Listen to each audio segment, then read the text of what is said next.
first Sunday of the year 2022, and Happy New Year to you. Quick one. This thought came to mind and I thought I should share with you.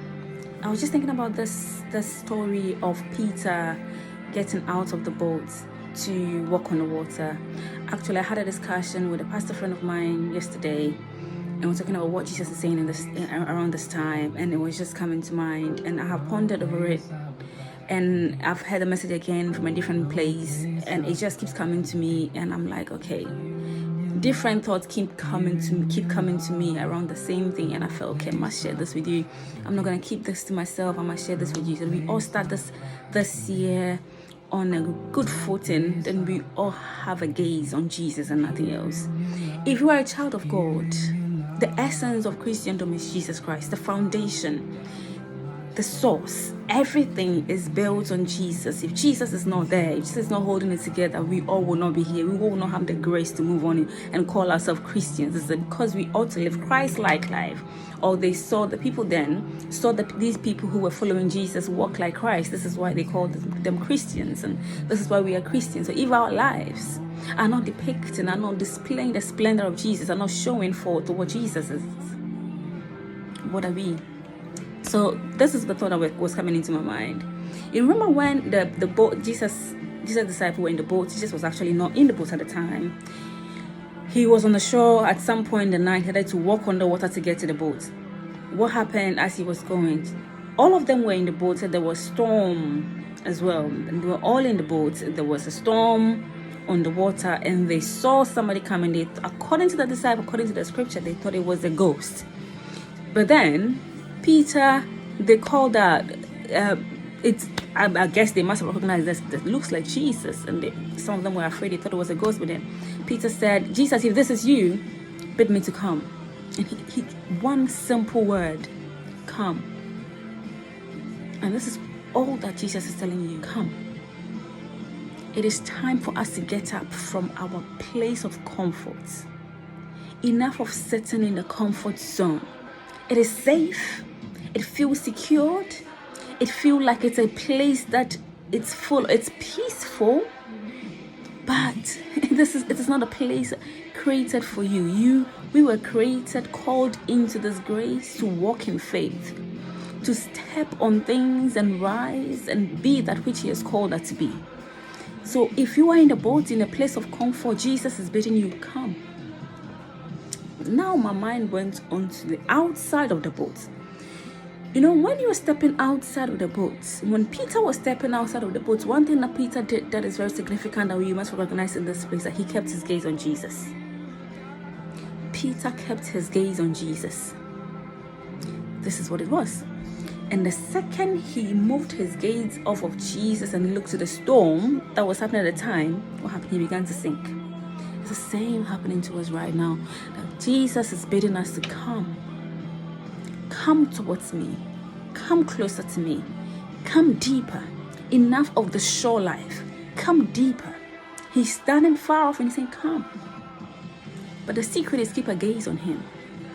Because if you're keeping your eyes on Jesus, one, then there's the sea underneath.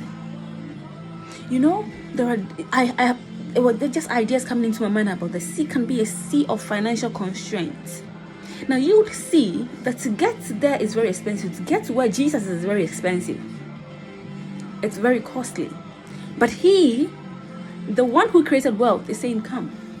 So as long as you keep your gaze on Him, you will see the possibility to go.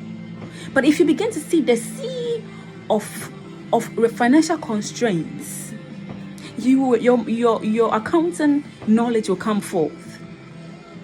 You know, your accounting knowledge will come forth. Your economics knowledge will come forth. Everything you've known about money will come forth. And it will sound logic in your mind, and it would put a stop on you, and you said, okay, no, it's not safe. You are looking into the eyes of the one who created wealth, keeping a gaze on Him, seeing the extent of His wealth. You cannot see the sea of financial constraints if you keep an eye on Jesus. 2, you are looking straight into Jesus' eyes, and you feel that you are so unworthy. Sin has swallowed you. Well, if you look at the sea of sinfulness, or the sea of temptations, you will drown. If you keep your gaze, keep your focus on the fact that you are not good enough, the fact that sin has swallowed you, the fact that you are not worthy enough to go into the presence of Jesus, you will drown. But if you keep a gaze on He who gave up His royal robes, that He may come and cover you of righteousness, you would see that He has royal robes and righteous robes that He's waiting to cover you, or He's already covering you with. The secret is to keep an eye on Him.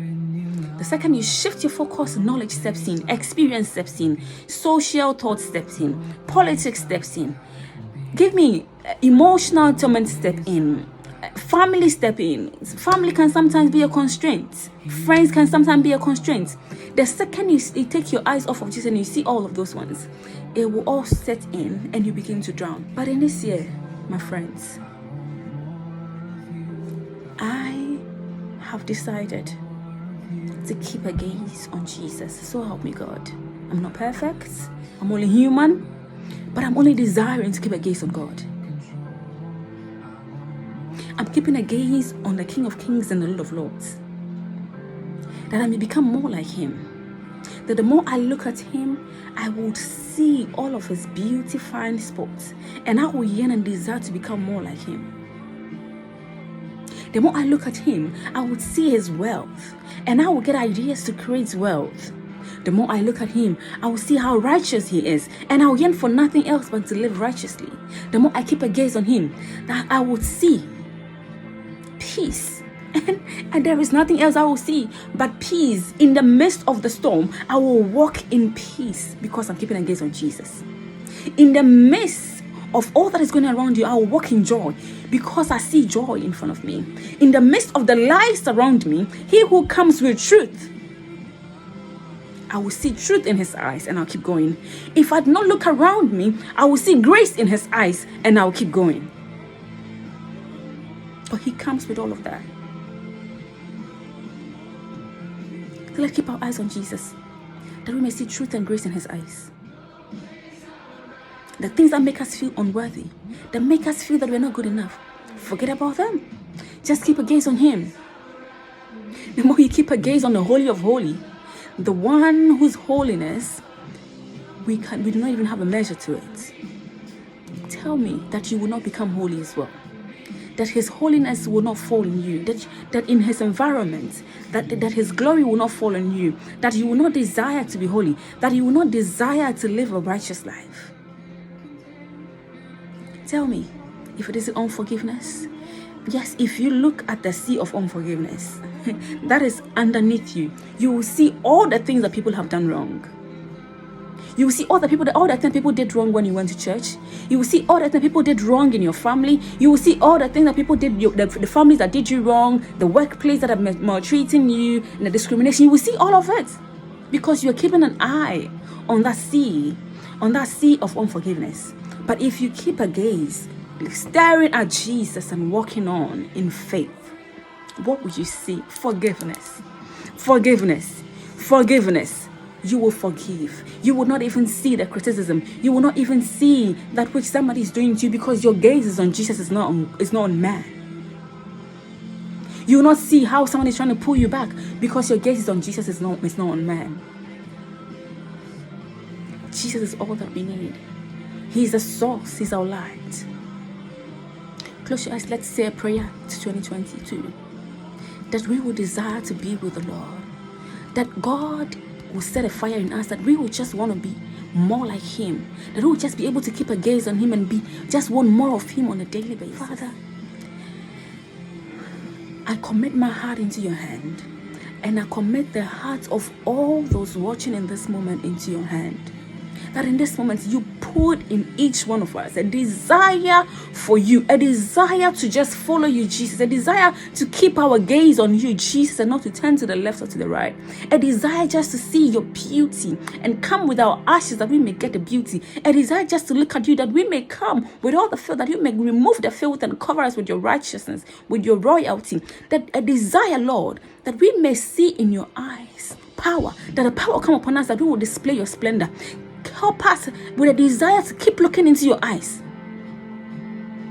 that we may see your authority, that your authority be transferred to us, that we will rise up in authority and declare and decree in this year and see things happen and see mountains move and see demonic powers tremble, because we have now risen up and we are walking in power, we are walking in authority, we are walking in the purpose of God concerning our lives, we are walking in that which God has called us to be. If you're keeping an eye on Jesus, tell me, can anything be attached to you? No. If you are exchanging a gaze with Jesus, can any demonic powers be around you? Can they hold a gaze with Jesus? If you're keeping your eyes on Jesus, they cannot hold a gaze. So Jesus, we ask that help us to keep a gaze on you.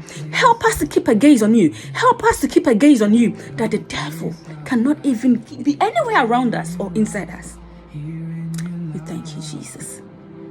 We give you all the glory, give you all the praise. I bless you with the blessing of the Lord. This year, I speak into your hearts a desire to pursue Jesus. I speak into your hearts a fire for God.